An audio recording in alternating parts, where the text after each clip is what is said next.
नमस्कार, जय श्री कृष्णा। स्वागत करता हूं मैं आपका अपने चैनल कुंडली शास्त्र में। मैं हूं एस्ट्रोलॉजर रतन सिंह। वृषभ राशि हो, वृषभ लग्न हो, आने वाला सप्ताह यानी कि 17 अगस्त से 23 अगस्त के बीच में बड़े परिवर्तन ला रहा है।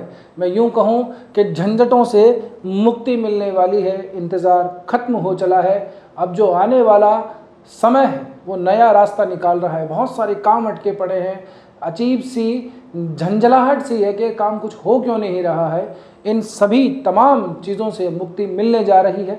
कुछ बड़े परिवर्तन है, एक बार फटाफट से उन पर नज़र मार लेते हैं। सबसे पहला परिवर्तन तो सोमवार 17 अगस्त को होगा। भगवान सूर्य नारायण अपनी राशि में आएंगे, आपके चौथे भाव के अंदर, केंद्र के अंदर। केंद्राधिपति केंद्र में बैठेंगे, बहुत बढ़िया है। समय बदलेगा, 18 तारीख आएगी। यहाँ पे जो आप लोगों के लिए गुरु महाराज बैठे हैं अपनी शुभ राशि के अंदर, परमोच्च अवस्था के अंदर। अब उच्च के तो नहीं रहे लेकिन फिर भी बहुत शुभ है, लेकिन तीसरे भाव के अंदर, जो कि बहुत छोटी छोटी यात्राएं भी देता है, बहुत छोटे छोटे कामों में आदमी को इन्वॉल्व करके रखता है। ये नक्षत्र बदलेंगे, आश्लेषा में जाएंगे। आश्लेषा नक्षत्र बुध का नक्षत्र है। क्या प्रभाव होगा अभी समझ लेंगे। इसके बाद में 20 अगस्त आएगी। 20 अगस्त को आप लोगों के लिए जो भाग्येश और कर्मेश शनि बनते हैं वो भी रेवती नक्षत्र के प्रथम चरण में आएंगे, क्योंकि वक्री चल रहे हैं। नववान चक्र में आप लोगों के लिए अष्टम में बैठेंगे। 22 अगस्त आएगी। पंचम और धनेश, पंचमेश और धनेश जो कि बुध बनते हैं, ये भी यहाँ से आगे तीसरे भाव से ट्रांसफर करके चौथे भाव में बैठ जाएंगे। ये तमाम चीज़ें आप लोगों के लिए हित में ही हैं, क्योंकि जहाँ से देखा जा रहा है, मैं देख रहा हूँ, गुरु सूर्य बुध तीसरे भाव में बैठ करके चीज़ों को एक तरीके से लॉक किए हुए हैं, बैठे हुए हैं, काम नहीं बनने दे रहे हैं। बहुत सारे छोटे छोटे ऐसे काम जीवन में आ पड़े हैं जो मुख्य काम है वो उस मुख्य धारा से एक तरीके से नाव साइड में लग पड़ी है और अनावश्यक ही समय व्यर्थ हुए जा रहा है। अब वो समय जाने वाला है। सूर्य जैसे यहाँ पे आएंगे अपनी ही राशि के अंदर, एक तो 12 महीनों के बाद में 1 महीने के लिए सूर्य हमेशा हर साल के लिए आते हैं, अपने घर में प्रवास करते हैं। तो जब राजा अपने घर आएगा तो शांति ही लेके आएगा, सुख लेके आएगा, प्रजा की जो है सार संभाल करेगा। जो लोग वेटिंग लिस्ट के अंदर हैं कि मिलना है राजा जी से, वो भी मिलने आएंगे। तो ये समय अच्छा है। हालांकि ये स्थान अगर हम भावगत देखें तो ये भावगत सूर्य के लिए इतना ठीक नहीं है। यहाँ से दिग्बलहीनता होती है, ये दिग्बल प्राप्त नहीं होता सूर्य को, लेकिन ये खुद की राशि है, ये नहीं भूलना चाहिए, ठीक है ना। फिर इसके बाद में बुध का भी यहाँ पे आ जाना, केतु भी यहाँ पे ऑलरेडी बैठे हैं। तो जो केतु से संबंधित परेशानियाँ चल रही हैं, अभी विशेषतः है उन लोगों के लिए ज़्यादा ध्यान देने वाली बात है। घर में थोड़ी सी अशांति रहती है, घर में स्पेशली मन नहीं लगता। घर में बैठते हैं, बाहर रहते हैं तो घर जाने का मन करता है, घर में आते हैं तो बाहर जाने का मन करता है। अजीब सी मानसिक अशांति से रहती है कि तनाव से रहता है। जरा सा कोई कुछ बोल दे, थोड़ी सी आवाज़ें थोड़ी सी ज़्यादा आने लग जाए, बच्चों की हो चाहे बड़ों की हो, मन बड़ा विचलित हो जाता है कि निकल चले यहाँ से। तो ये स्थितियाँ आप थोड़ी सी दूर होने जा रही हैं। सूर्य को पिता का कारक माना जाता है, आत्म तत्व का इसको प्रधान ग्रह कहा जाता है। चौथा भाव माता का भाव है, सुख का भाव है। माता के भाव में पिता आ जाएंगे तो परेशानी इस तरह से नहीं क्रिएट होगी कि भाव मानते हैं कि भाई सूर्य थोड़ा सा यहाँ पे स्थान बल प्राप्त नहीं होता, लेकिन अपनी राशि का अपना ही महत्व है। और फिर अपने ही घर के अंदर आना सूर्य जैसे ग्रह का क्या होगा, यहाँ से बड़े निवेश, बड़ी प्रॉपर्टी, बड़े असेट्स के अवसर खुलने वाले हैं, ठीक है ना। दूसरी बात एक और कि आप अपने आप को ही जो है बहुत ज़्यादा अच्छा महसूस करेंगे। अपने आप के अंदर जो डिग्निटी का जो स्तर होता है उसको थोड़ा सा बढ़ा हुआ प्राप्त देखेंगे। इसके अलावा सूर्य की यहाँ पे दृष्टि, फिर बुध की भी यहाँ पे दृष्टि, जो कि बुध यहाँ पे पूरी तरह से कारक ग्रह माना जाता है। यहाँ पे करियर भाव के अंदर सीधी सीधी दृष्टि, जहाँ पर राहु ऑलरेडी बैठा हुआ है, बड़े लोगों से मीटिंग अवश्य रूप से कराता है। एक बात मैं आप लोगों को एक और कह दूँ, कुछ लोग ये कह रहे होंगे कि सूर्य को ग्रहण लगेगा केतु का। केतु ग्रहण नहीं लगाता है, ग्रहण सिर्फ और सिर्फ राहु लगाता है। तो राहु अभी नहीं है, केतु कोई ग्रहण नहीं लगाता है। ये कहने को कह देते हैं केतु ग्रहण लग गया, ये लग गया, केतु का कोई ग्रहण नहीं है, ध्यान रखिएगा बात को, ठीक है।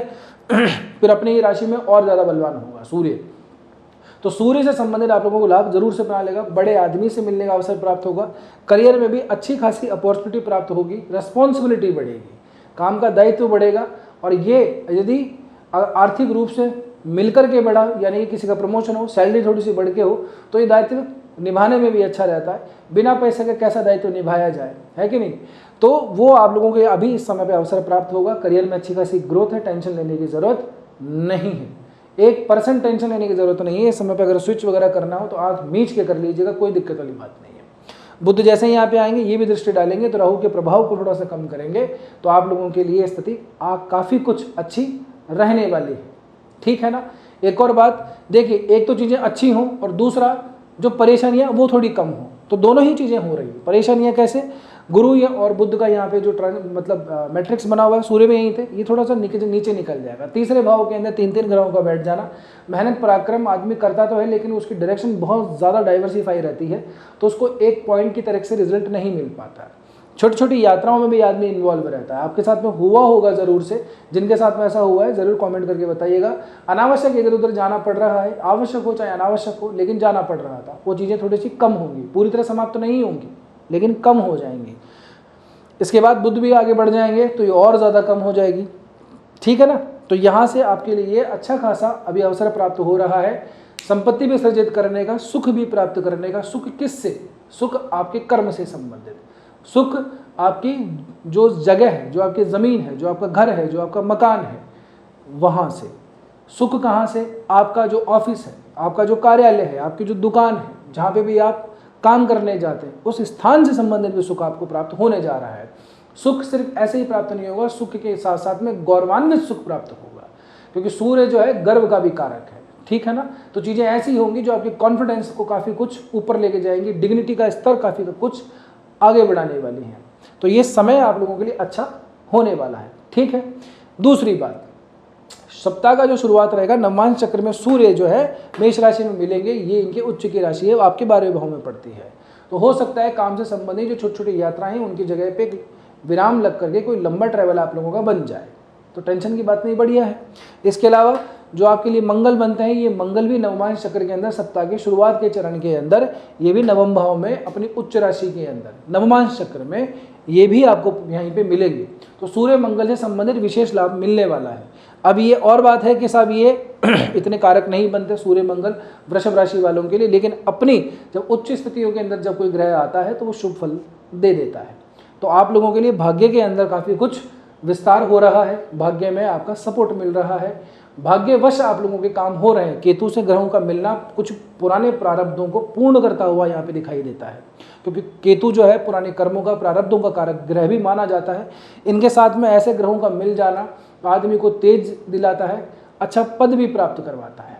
ठीक है ना। और फिर ऐसे समय के अंदर ग्रहों का नवमांश में हो चुका हो जाना भाग्य का सपोर्ट देगा आप लोगों को, और ये सब ऐसे अचानक से होगा कि आपको पता भी नहीं लगेगा ये कैसे हो गया, तो मैंने सोचा भी नहीं था। ऐसी अनसर्टेनिटी लेकिन गुड न्यूज़ आप लोगों के लिए हित में रहेंगी। यदि आपकी मूल जो पत्रिका है उसके अंदर कहीं पे केतु या राहु बुध इनसे संबंधित कोई ग्रह बिगड़े हुए हैं तो हो सकता है कि बिल्कुल नेगेटिव भी हो जाए, निर्भर करता है कि आपकी पत्रिका में ग्रहों की स्थितियाँ क्या हैं। ठीक है। ये गोचर फलन होता है तो गोचर की दृष्टि से तो ठीक है।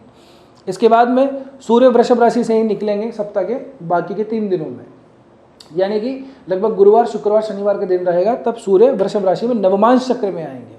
तो ये आप लोगों के लिए वो स्तर होगा जब आप अपने आप को कॉन्फिडेंटली अच्छा खासा फील करेंगे।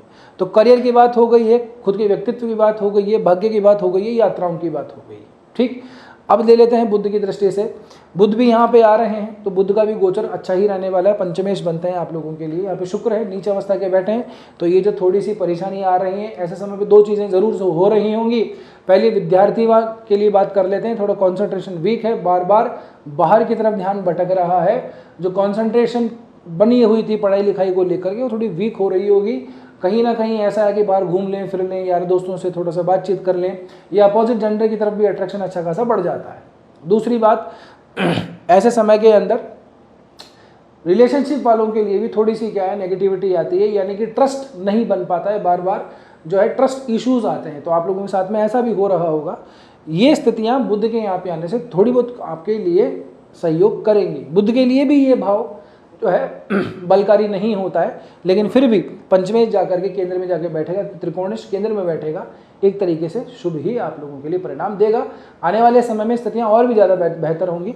अगले महीने के दौरान बुध भी आगे सरकेंगे, उच्च के हो जाएंगे, तमाम चीज़ें होंगी, लेकिन तब की तब देखा जाएगा।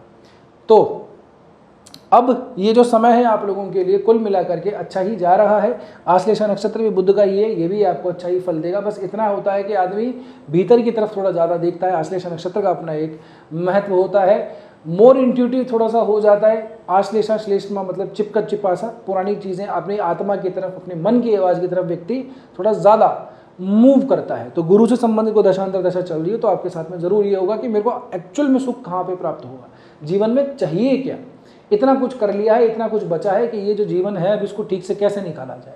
तमाम चीज़ें इस समय पे होती हैं। गुरु के आश्लेषा नक्षत्र के दौरान होते अक्टूबर तक आपको समझ में आ जाएगा। अब यहाँ तक पहुँचे हो तो मैं उम्मीद करता हूँ कि वीडियो ठीक ही लगा होगा। वीडियो ठीक लगा है तो उम्मीद करता हूँ कि आपने लाइक भी कर दिया होगा। एक मिनट सुन लीजिए मेरी बात। आप लोगों से मेरी हमेशा यही प्रार्थना रहती है, यही रिक्वेस्ट है, यही विनती है कि वीडियो ठीक लगा है तो कृपया करके लाइक कर दिया होगा, लेकिन हाइप आप नहीं करते हैं, इसको हाइप ज़रूर से कर दीजिए। यही अनुरोध है मेरा, यही आपसे रिक्वेस्ट है। जितना हो सके हाइप ज़रूर से कर दीजिए। जैसे लाइक करेंगे वहाँ पर हाइप का ऑप्शन आ जाएगा, हाइप कर दीजिएगा। नहीं हो तो सब्सक्राइब कर लीजिए। बस आज ये वीडियो में इतना ही, मिलते हैं अगले वीडियो में। तब तक के लिए स्वस्थ रहिए, मस्त रहिए, अपना और अपना का ध्यान रखिए। जय श्री कृष्णा, जय श्री राम, हर हर महादेव, जय गौरीश।